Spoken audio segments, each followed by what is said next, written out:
জয়গুরু। পরমদয়াল শ্রী ঠাকুরের শ্রীচরণে জানাই ভূমিষ্ঠ প্রণাম। আপনাদের প্রতি প্রত্যেককে জানাই রানন্দিত জয়গুরু। আজ ইষ্ট প্রসঙ্গে আলোচনা করব। আমরা প্রত্যেকেই জানি পরমদয়াল শ্রী ঠাকুরের জন্ম মাস চলছে, ভাদ্র মাস চলছে। এই ভাদ্র মাস সম্পর্কে আমাদের অনেক কুসংস্কার ধারণা আছে। ভাদ্র মাস সম্পর্কে অনেকেরই অনেক রকমের ধারণা আছে। ভাদ্র মাসেই নাকি বিপদ হয়, ভাদ্র মাসেই নাকি ঘর সংসারে অভাব বেশি হয়, ভাদ্র মাসেই নাকি মানুষের রোগ জ্বালা ঘরে বেশি হয়। তো অনেকের বাড়িতে এই ভাদ্র মাস কেমন কেমন কাটছে আমাকে কমেন্ট করে জানাবেন।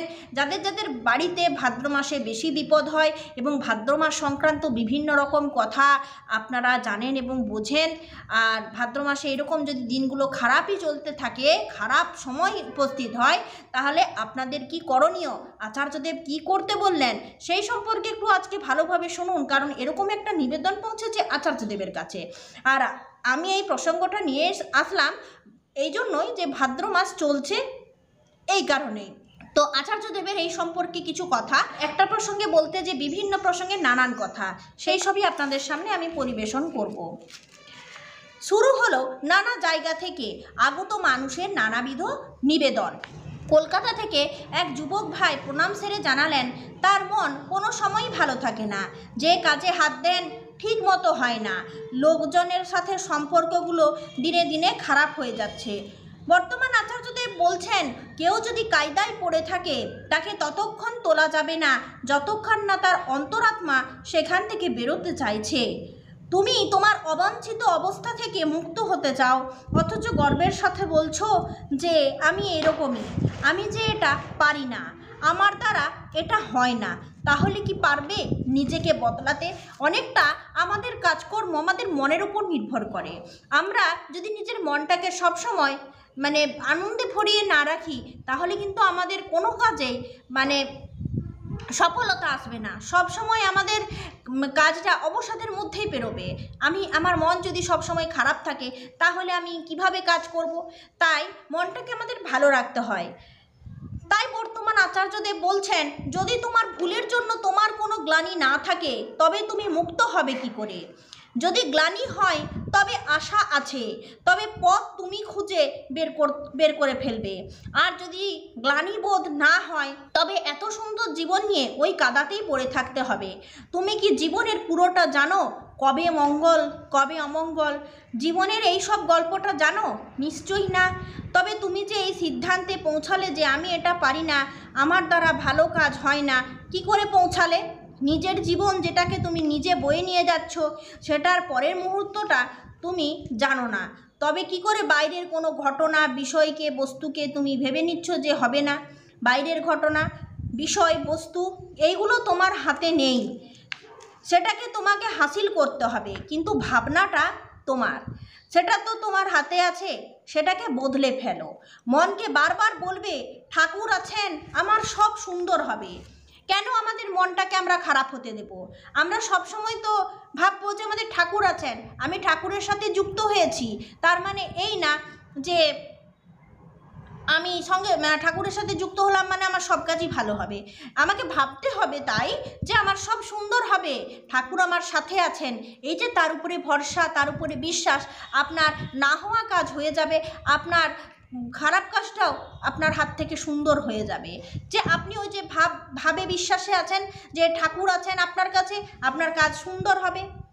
চেষ্টা করো, ঠাকুর বলেছেন না, চেষ্টাটা অম্লান হলেই পাওয়া। তাহলে এইভাবেই সব পেয়ে যাবে। বারাসাত থেকে দাদা নিবেদন করছেন, সময় নাকি ভীষণ খারাপ চলছে। ভাদ্র মাস আসলেই বাড়িতে নানা রকম সমস্যা। প্রত্যেক বছর একবার করে ভাদ্র মাস আসে, দাদা মিলিয়ে দেখেন সত্যিই তো ভাদ্র মাসে একটা সমস্যা হয়। এছাড়াও কানাকানি পাশাপাশি বাইরে শুনেছি ভাদ্র মাসে নাকি যত বিপদ সম্পদ, রোগ জ্বালা, অশান্তি, অভাব সব এসে হাজির হয়। লোকজন, পরিবার সবার সাথে ঠিক এই সময় প্রতি বছর কিছু না কিছু অশান্তি হয়। ওই দাদা নিবেদনে বলছেন, এই বছর ভাদ্র মাসেই নাকি তার ভাড়ার ভ্যান গাড়িটি অ্যাক্সিডেন্ট করেছে, বাড়িতেও অপ্রত্যাশিতভাবে আগুন লেগে গেছে। তাহলে যত সমস্ত দোষ ওই ভাদ্র মাসের। আচার্যদেব সব নিবেদনের সব কটা কথা শুনলেন এবং তিনি বললেন, তুমি মানুষ, তুমি জন্তু নাও, সেই সত্যটা তুমি জানো তো? আমরা মানুষ, তাই মন বলে আমাদের একটা বিষয় আছে। এই মন বলে এত সুন্দর একটা বিষয়কে তুমি কন্ট্রোল করতে পারছো না, তবে তুমি মনুষ্যপদ বাচ্চ কিনা এ বিষয়ে সংশয় থেকে যায়। জন্তুরা খিদে পেলে কন্ট্রোল করতে পারে না। জন্তু আর মানুষের স্থূল তফাৎটা ভাবো তো, তার দিন লাগে না, রাত লাগে না। হরিণ এলেই বাঘ খিদে পেল না পেল তাকে ধরলো, কিন্তু তোমার খিদে পেলেই কি অন্য মানুষের খাবার ছিনিয়ে নিয়ে খাও? তার মানে তোমার খিদেটাও তুমি ইচ্ছা দিয়ে ত্যাগ করলে। তোমার প্রস্রাব এলে সেটা তুমি কন্ট্রোল করো না, কেন করো? কই বাঘ, সিংহ, হাতি তারা তো পারে না, সাথে সাথেই করে ফেলে। তাহলে তুমি নিজেকে নিয়ন্ত্রণ করতে জানো, কিন্তু জীবনের বেলা হচ্ছে না কেন? মানে এই যে খাওয়া, প্রস্রাব, এগুলোর আচার্যদেব উদাহরণ দিয়ে সেই দাদাটাকে বোঝালেন যে এগুলো যখন হয় এবং তুলনা করলেন জন্তু জানোয়ারের সাথে, তাদের মধ্যে যে ভাবটা আছে তোমার মধ্যে নেই, তারা কন্ট্রোল করতে পারে না, তুমি সেটা কন্ট্রোল করতে পারো। তাহলে অন্যান্য বিষয়গুলো যখন কন্ট্রোল করতে পারো, তাহলে জীবনের বেলায় এটা কেন হচ্ছে না?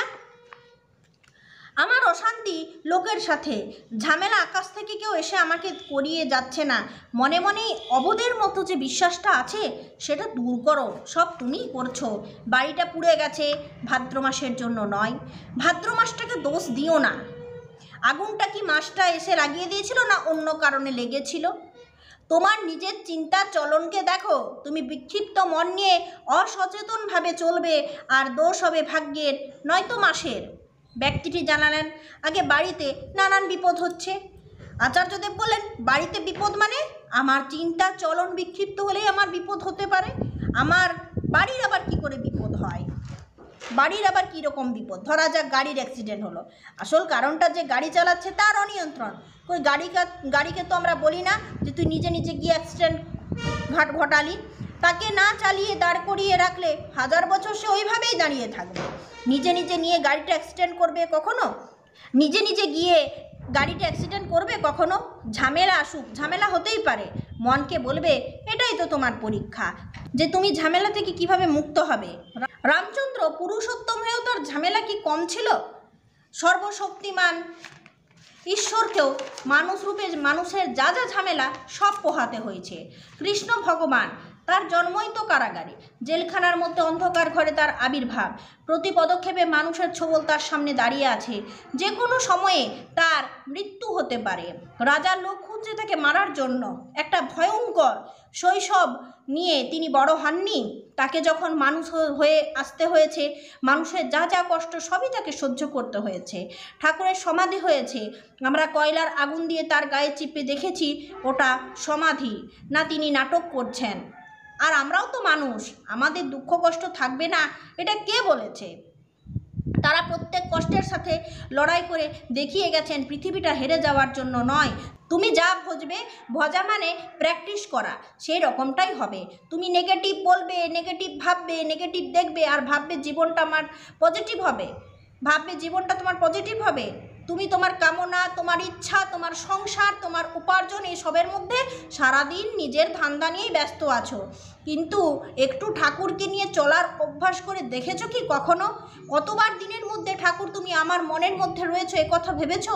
৮৬,৪০০ সেকেন্ডের মধ্যে ঠাকুর তুমি কতবার আমার মনের মধ্যে আসছো কখনো ভেবে দেখেছি আমরা? শুধু তো এটা করব, ওটা করব, এটার জন্য এর জন্য এটা করব, ওর জন্য ওটা, এই সব ছবিগুলি আসে। ঠাকুরের ছবি কতবার আমার মনের মধ্যে আসে? ঠাকুরের ছবিটাকে মনে আনার কোনোদিন চেষ্টা করেছেন? এরকমভাবে আচার্যদেব ওই দাদাকে বোঝাতে বললেন। সত্যি কথা বলতে কি, এতক্ষণ যে আমি পাঠটা আপনাদের কাছে পড়লাম, ভাদ্র মাসকে নিয়েই কথা উঠতে এতগুলো কথা কিন্তু আচার্যদেব বলেছেন।